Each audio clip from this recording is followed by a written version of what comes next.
Sandy Zen is a vacation daredevil.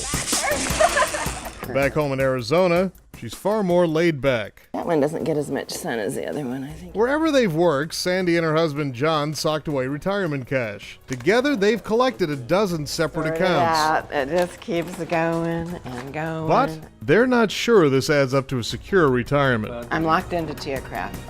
$10,000 here, 57 grand there, nice nest eggs and separate nests. $200,000, not close to being enough if they want to retire soon. You do have a bunch of different accounts from different jobs. Some you're locked into, some are pensions. And you say, my gosh, what does this all mean? Hello, how you doing? All right, good to see you. Good to see you. Financial planner Matt Buckwalter sifted through the plans. I have a great plan for you, and once you have it consolidated, you get to a place that's easy for you to manage so that you aren't dealing with these confusing pieces that exist today. Corralling that cash isn't their only challenge. John is 61. He still works as a maintenance manager.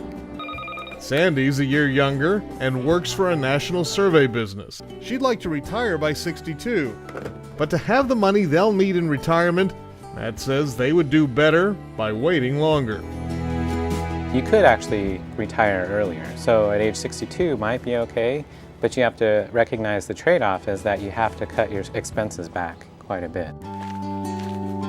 And saving enough is a long uphill hike, even with careful planning. But Sandy and John have been going on instinct. In fact, Matt says if they don't wait longer, they'll run out of cash in their late 70s and then have to sell their home for money to live on. The longer they wait, there's potential that they could keep the house. It's a beautiful home, and maybe it's something they want to continue to own. And John and Sandy didn't figure in the potential for high health care costs in retirement. We're not as scared about our finances as we are about losing our health. If either of you were to need some nursing care, The then cost of amount nursing that he had budgeted per month for health care, it's over $600 a month. There have probably been years we haven't spent $600 a year.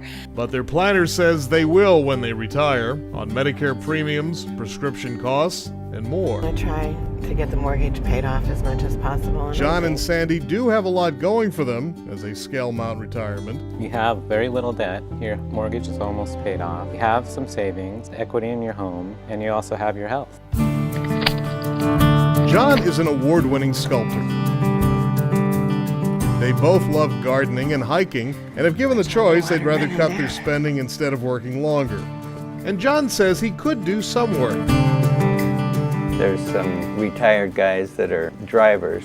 I could do that for a while and earn some extra income. That's the choice, 70 and more money for running around, or 66 and more time. We would be probably more interested in paring down our lifestyle to fit our finances. Matt's recommendations, well, first take a deep breath.